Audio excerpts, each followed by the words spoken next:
Hey there. I noticed you're just kind of looking around the park. I'm assuming you were trying to find me? No, I don't care. Well, I've been doing overthingers lately, and I've got an interesting story to tell you. And I think it's one that's both dark, but also inspiring. In the 1950s, the Soviet Union wanted to completely annex their puppet states in Eastern Europe. They were able to turn all of them into independent Soviet Socialist republics, designated to later be integrated. However, Albania refused, being staunchly independent. The Soviet Union decided to then, at that point under Leventre Beria, send their army to the border with Yugoslavia, demanding military access. Tito's Yugoslavia said no. However, Leventre Beria wanted to invade them anyway. NATO said they would defend Yugoslavia, but that did not stop the Soviets, as they began an invasion, which began World War III, otherwise known as the Atomic War, for its excessive use of nuclear weapons. Balkans were soon overrun, turned into one Soviet Socialist Republic, and as the Soviet control over Europe became pretty much absolute, the Union of Soviet Socialist Republics was replaced with the Union of Eurasian Socialist Republics, effectively becoming known as Eurasia. The Allies decided that their failures in the war at that point had been because of poor communication. So, the United Kingdom, Canada, and the United States united into Oceania. However, a socialist coup caused the formation of the English socialist states of Oceania. At that point, though, the war had more or less concluded. Sometime after that, I believe in the 70s maybe, the Latin War happened, which saw the total occupation of Latin America by Oceania, turning them all into liberation zones. This brings us to the year 1984. The superstates are pretending to be at war with each other just to stew nationalism and absolute loyalty from their brainwashed citizens. However, one man can only take so much shit from the government until it's too much. This is a story of how some people came together and decided enough was enough, and that Russia deserved a better future than this. Let's get started.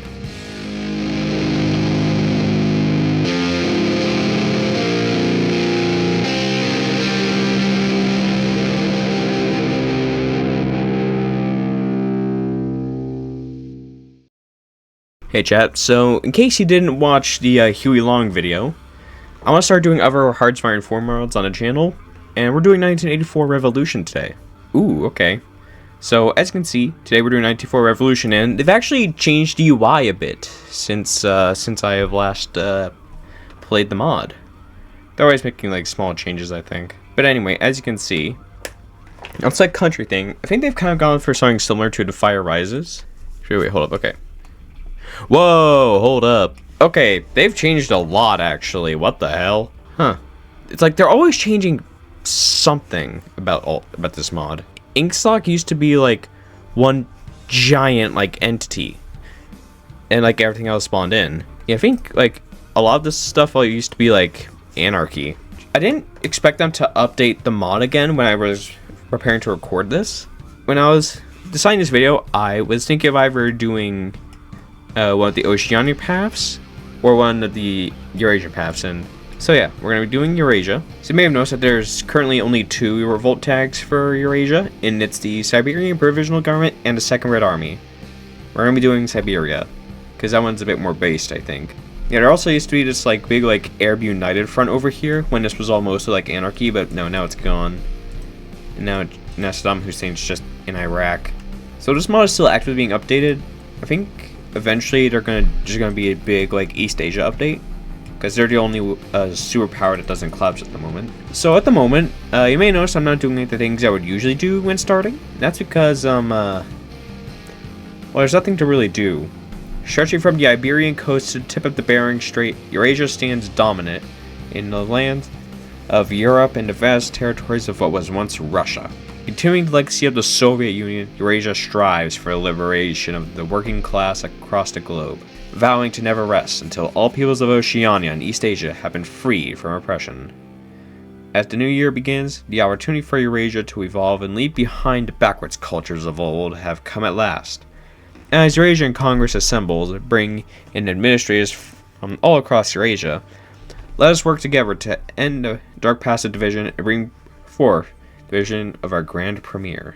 The red square of Capitolgrad was filled with the seemingly endless rows of soldiers that marched shoulder to shoulder, Alexei could remember a time when the parades were held just once a year to remember the grounding of the Soviet Union, then later to celebrate the victory over the Nazis.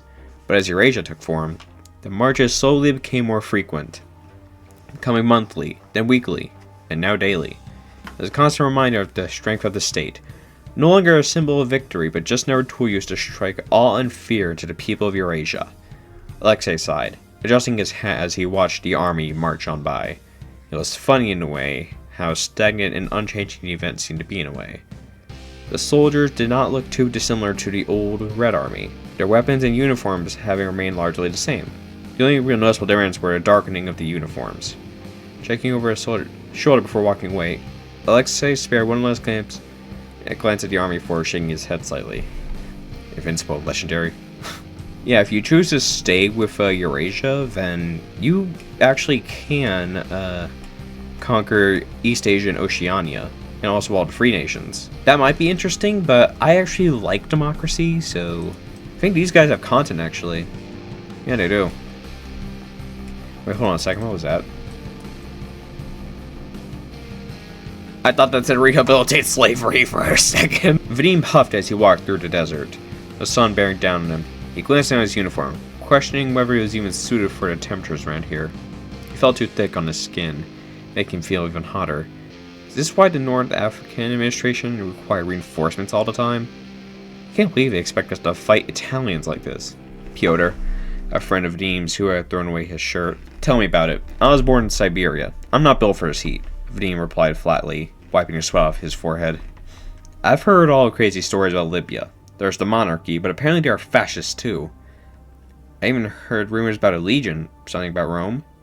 Rome, the Mediterranean capital, Vadim questioned. Something like that. I suppose exile to Africa has made the old worlders mad. All sorts of strange stories, Pyotr replied with a small shrug.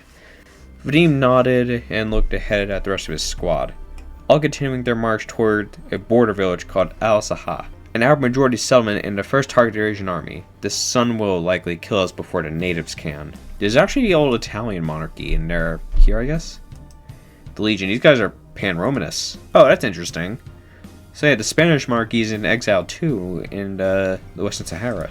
You know, I could help out my puppet, but also I'm not producing anything, because Eurasia doesn't deserve it. As the final constitutional reforms designed to further centralize the union of Eurasian socialist republics into a more centralized state, liberated from the old identities and now free to embrace its future as the sole, undisputed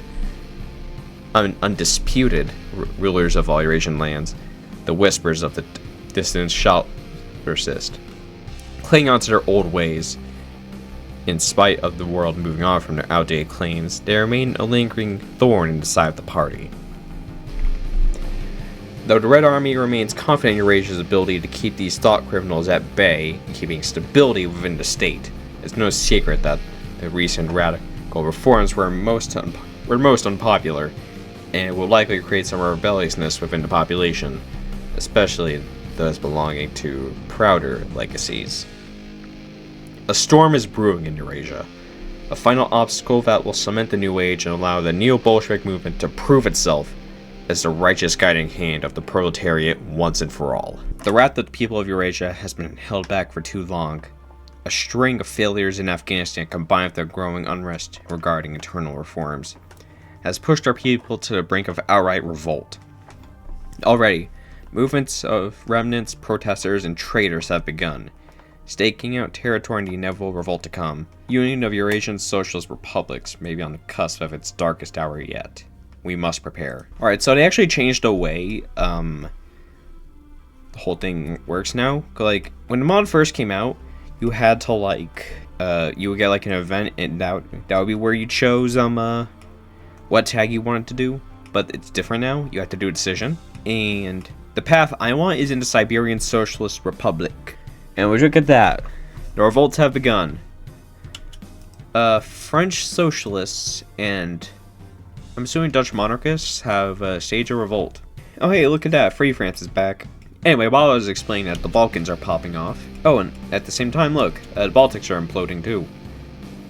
I actually usually see these revolts lose. Like, look, they're already getting pushed back.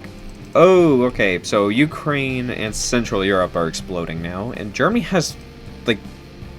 Oh, wait, hold up. Okay, so you used to like a South German thing, but like... They used to be like 2 North Germanys and then a South Germany, but now it's Austria. Arise, Russia! Okay, interesting. So we have some puppet states here, who I guess are just not fully integrated at the moment, but whatever. Alright, so anyway, at the start, we do not have a particularly big army. And you may notice that we have a couple mechanized and motorized. But I'm actually just going to convert those to infantry. Because, in my opinion, it's a really bad idea to have such a diverse industry as like such a weak state. Like, we only have like 29 factories. So it's better to have something you can get a lot of onto the field at once. And in my case, that's infantry. Actually, I guess just in any case, that's infantry. Oh, let's get this and that. And this and that and this and a bunch of that. If you wonder why I got rid of all my mechanized and instead replaced them all with a lot of infantry, it's because, simply put, in this kind of scenario, I really think it's a bad idea to be trying to keep mechanized since they're kind of expensive. So really, you're better off by just getting rid of the mechanized and just going all in with infantry. So like, wherever I can, I'm just gonna like build a bunch of mills. As for production, so we're using artillery, guns, and support equipment. That's all we're gonna need then. Now, our research is still completely stagnant, and we can't really trade with anyone. Formation of the provisional government. Since the announcement of the replacement of all languages, including Russian, by the Eurasian government, key groups and administrators throughout the Far East have had enough and begun working swiftly for what was to come. With the revolts occurring across Eurasia, the Russian provisional government headed by Vasily Shukshin has been established. The aim is simple: to bring an end to the forces of Bolshevism that has plagued Russia since 1917 and much of Eurasia following the Atomic War, and restore an independent Russian state, one that promotes Russian language and identity. Of course, the enemy will stand idle as we reclaim our lost past. They all fight back with fervent fanaticism, lashing out like they have against several rebellions in Europe. But we must not falter. Russia's at a crossroads between destruction and freedom. Yeah, we're definitely outnumbered, I think, but we actually somehow have the industrial superiority. Because we're Siberia, it's taking fucking ages for all our units to get to the front. I think more equipment right now is more important. Wait, no, we can't let this tile here fall. I think we're gonna have to mostly deploy, like, untrained divisions in this war. Like, otherwise we are not winning. Yeah, they are absolutely numerically superior. It's gonna be relatively easy and start one up here, just one division in this fat ass tile. Yep, this is what I mean. This is a difficult war. Well, that's new. No, I think maybe this is a bit more important right now. They should be dying. Why are you not dying? Come on, why are you not dying? I think the front line might be beginning to stabilize. They'll really lower train time, which is very important. So if you're wondering how we get rid of the technological stagnation, we're gonna need to more or less capitulate the Siberians. However, particularly we just need to capture Novosibirsk. But that's basically impossible for now. So something I should probably tell you now is that the reason why staying under defense for so long is working is because Eurasia and the other superstates, Oceania and East Asia, they do not fucking care about human people. They see us humans as a statistic, nothing more. And they can throw numbers at a front. If they don't have enough numbers, throw more. That's their policy for war. In truth, the superstates armies, they were never really for combat. They were for striking fear into the hearts of their people. But that army can't really fight, so if it can't fight, then winning against them is a piece of cake. I'll deploy some more troops. Again, otherwise we need to remain very defensive. The main reason I'm attacking them on their flanks here, it's more so they get a debuff from attacking while being attacked. They have more casualties, and we might be evening out with them in terms of divisions, which is good. Oh yeah, this is the other playable tag in Eurasia, by the way. Dmitry Yazov. Wonder where I've seen him before. Oh, and there we go, look. Even though Eastern Europe has already begun retaking parts of the Union, they've just had their own revolt. The Eurasian state.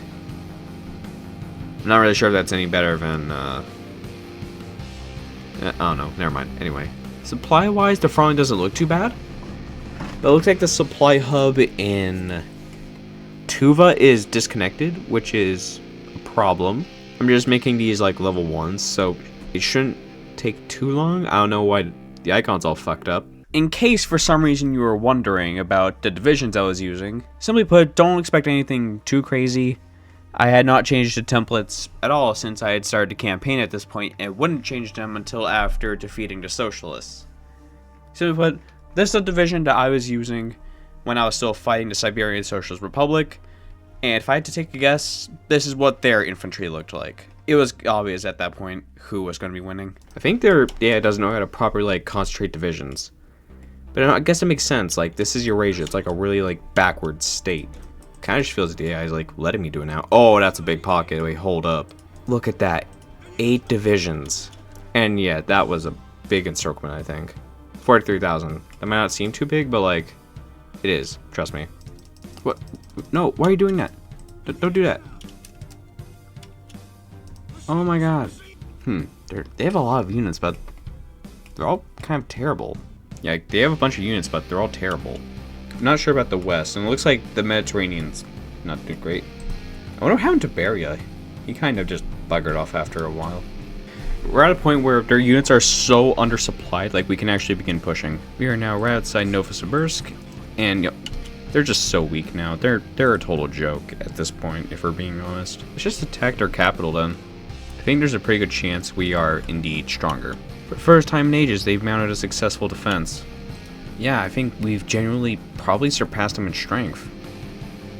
And look how shit their army is. I feel like the Trans-Siberian Railway is a lot more diverse than... well, maybe not diverse, but different than what the mod is portraying it to be. Let's try taking Novosibirsk again. Right, that's a pretty nice encirclement. And there we go, we'll be able to get rid of that whole technological stagnation thing, you know? Alright, they've gone to Sverdlovsk, but yeah, they're weaker than us now. And we can research! Yes! I think the research is still all like they need to do something more like long term, but still, need more guns! I think maybe genuinely I can just battle plan. Yeah, it looks like, yeah, Ingsok's already back, but why are you guys at peace? So I guess Scotland's independent then? I don't care if it's ahead of time. I want better guns. Just move along the supply lines. Everything will be okay. It's not even defended. It's now Yekaterinburg again. It's no longer Sverdlovsk. And of course they're now in Surgut. In Surgut, however you pronounce it. Let's go! We did it, we did it, we did it. Now, Eurasia was technically still not dead. They still controlled the Russian heartland and a lot of the rest of Europe. But for now, it was fine.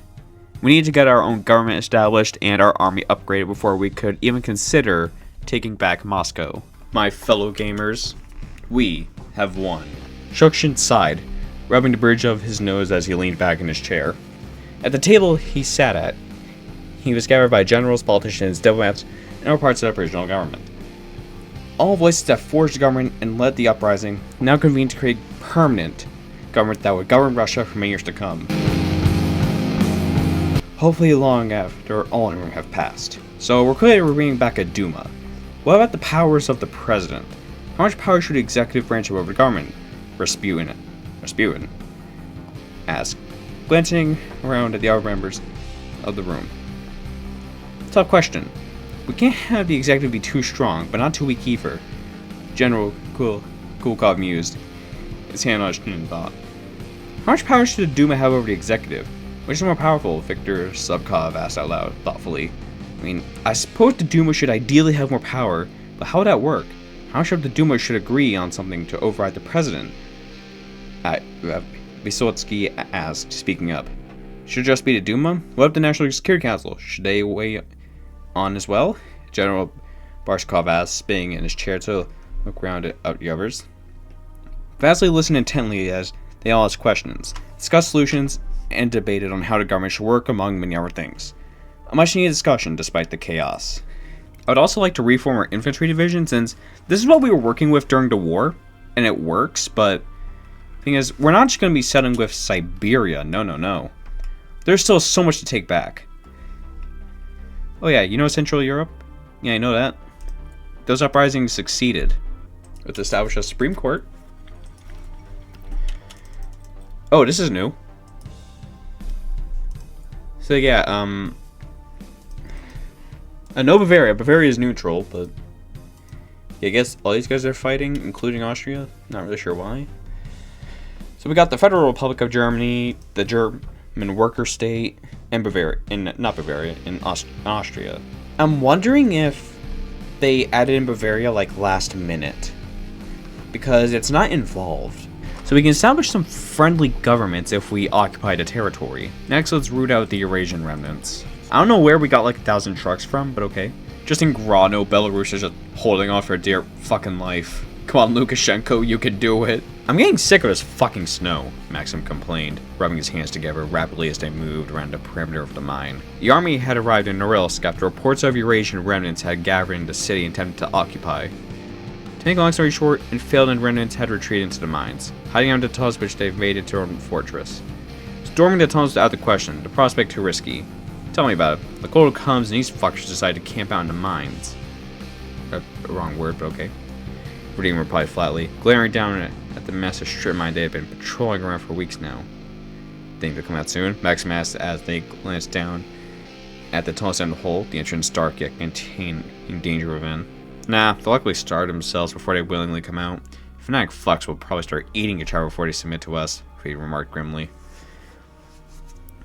Nodding toward the police officer he passed by, who was draped head to toe in winter gear. Those guys still down there? The officer asked neutrally as he passed. What do you think? Maxim asked rhetorically, irritation in his voice. The officer just threw up his hands in response.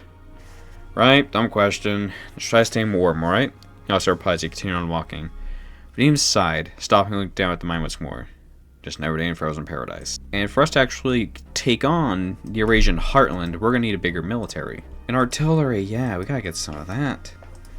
And I still don't care to get actual fucking tanks on the field in this playthrough, so we're not gonna do that. Alright, now let's actually get like a government going. Everyone, it's time to become a democracy. Crazy, I know, especially for Russia. We need like way more artillery. I think I have some deficits in some places. Yeah, it's just artillery I think I need more of, because I put it in all my infantry as like 1 battalion. I might need to hurry up though, because it looks like the Eurasian state under fucking Gumilev is starting to fold. Vasily sat before the microphone, something he was growing used to at this point. Having his script neatly in front of him, his eyes looked over at the paper for a moment before flicking his gaze to the microphone right as the red light turned on. People of Russia, this is your president speaking to you all today to tell you about the developments occurring in the Russian government. Some of you may know, the State Duma has recently convened. With new deputies elected thanks to all of you, the process of governing the Russian Federation has begun. I want to thank all of you, people of Russia, for your patience and your trust as we move towards stabilizing and rebuilding our society. We've had a lot thrown at us as a people. We almost lost ourselves to Eurasia. And though there still exist rounds out there who will no doubt seek to disrupt our way of life, we must hold steady and be resilient to threats to Russia. There can be no room for compromise, no room for indecision. We've taken our nation back now. We must protect it at all costs, no matter what is thrown at us, no matter who or what may come to threaten our heartland. We must never falter. This is our country, our homeland. We must never let default to anyone else ever again. And now, we have Moscow in our sights. I mean, technically now we're actually done, and that's where the focus tree ends. But there's some wars that we can do. Mainly, we can invade Eastern Europe. This might take multiple attempts, since my army is quite small. So, first attempt. That's a big war. And we are definitely outnumbered. What was I thinking? Now that I know in the video I made it sound like it would be a hard war, but I'll be honest, they were a total joke. Their units could not match mine. I think just careful advances is how we're gonna win here. I might have actually been overestimating them. They don't seem that strong. Yeah, never mind. They were... I don't know why I was worried. It's like I'm trying to encircle their stuff. But it's... literally, we are doing too good. Like, the only thing holding us back is, like, supply. And that's it. It's like artillery that we need the most of. I'm thinking maybe, now that we've gotten our initial advances out of the way, we just, like, we kind of use the same strategy we used against the Siberian government. The biggest issue right now is just supply. Samara has a supply hub, but it's kind of a pain to get there. This isn't going to be easy, but I'm trying now to like push towards Samara. Because it has supply. I mean, they're throwing a lot at us. I swear it used to be like a super event for this war, but I guess it got removed at some point. Oh well. Yep, this feels familiar, alright. So it does look like we are catching up in terms of divisions, which is good. Now that's real nice. Listen, most of the time you need like something that's either fast or has good breakthrough. At least most times, that is. But in this case, good old infantry is doing perfect. Well, mostly. We are starting to catch up to them in terms of divisions. I think we may have surpassed them industrially. Don't quote me on that. No one has any supply down here, but we actually have strength, so we can break through. Like, they're just throwing a bunch of, like, unequipped mechanized at me. And my solution to under-equipped mechanized is to not use mechanized. No, not shocking, Eurasia would hate the concept of, freedom. You know, Gumilev? He doesn't care for freedom.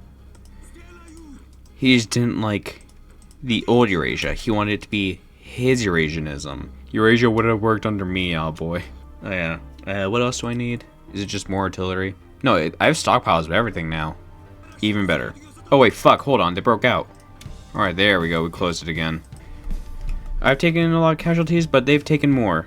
I don't have supplies, they don't have supplies, but I have strength, so... What the fuck happened to the front lines up here? 24 more infantry. Honestly, that might be enough. Okay, there we go. I fixed it. It was just a weird, like, specific spot in the front. I don't think I have another field marshal, so I don't know about training more units, but... That could be a fun little challenge for myself. Just don't no more units for the rest of the challenge, I guess. It's arbitrary as hell, but I really don't care. Oh yeah, we should probably research more support companies, like Logis, that would probably help. Maybe radios too. You know, they made stagnant research seem so bad, but honestly, it really didn't change all that much. That seems like an easy pocket. It was. Let me see. Yeah, like 1,000 tanks. This sort of like a multiplayer game. Someone would be saying a lot of like racial slurs right now from that. It may seem like I'm advancing really slow. That's because I'm taking my time to whittle down their forces before I just like go ham. So in a way, it's basically the same as the rest of the video so far. There's a pretty good chance they're weaker than me now. These guys are still fighting. They've been fighting the entire time. France is also done. I thought they would lose actually, but no, they won. You know, the French Free States in the south, you know, they're all cool. And there's the socialists in the north. Yeah, I definitely think Bavaria was like a last minute addition or something because it used to be like there used to be like a South Germany like thing, but I guess like they converted it into Austria, but then like they added Bavaria at the last second and forgot to like change something. And I see why they're folding so fucking easily to me now. Their units are actually so terrible. Like no joke, the worst fucking infantry I think I've ever seen. What? They're tanks. They're a bit better, but still pretty terrible. Yep, they're definitely weaker now. Let's try a frontal attack just to, like, see. Oh, they're fucking folding. It might be a bit harder once we come into contact with Yazov, but I'm not too worried. Oh my god, they're actually losing so many men. We've dealt 1 million casualties. We've also officially come into contact with Yazov. They turned Stalingrad to Yazovgrad. You know, now it's Volgograd again. You take a walk over to Rostov-on-Don. They're probably not garrisoning it. I was right, there was no garrison. Oh, and there we go. We have taken out Kuban, and I wasn't even paying attention, but we have pushed into Crimea. It looks like the Mujahideen actually surrendered. So Central Asia has actually gotten a bit bigger, but Akmal's actually... I don't know what Akmal's doing, actually. I have too many factories. I don't need these. Like, there's not a lot of technology in this mod. Like, I like that they're trying to do something unique, but there's no reason to, if you ask me. Yeah, we're just storming through now. They can't fucking oppose me, let's be real. The infantry's doing beautifully.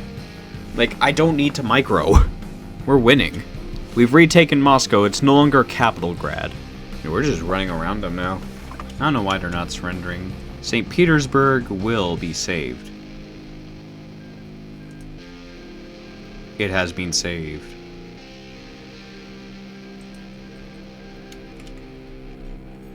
Alright, so the whole Dnieper thing collapsed. And we have now set up a military... What the fuck do you mean it's an absolute monarchy? And why is Nicholas II back? Oh, okay. And there we go. They're down.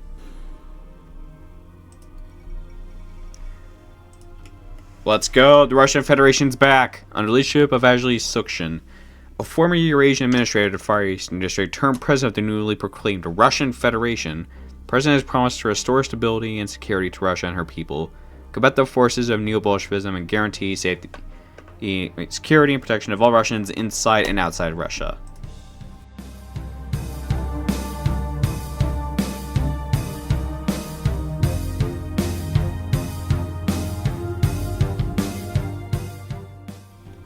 Sure, I guess. Well, is that how I get, like, Vladivostok back? Oh. So the last, like, military operation I can do is this one. However, we need Akmala to be at peace. So, if I'm being honest, I was not willing to wait around for a forever war to finish. However, luckily, I have my workarounds. Namely speaking, my magic powers, which I was able to use to get around the arbitrary restrictions.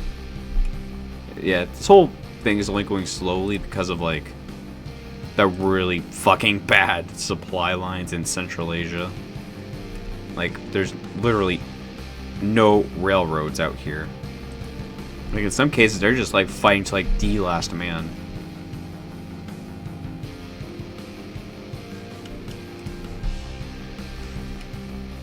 That looks kind of cursed. We could do something about it.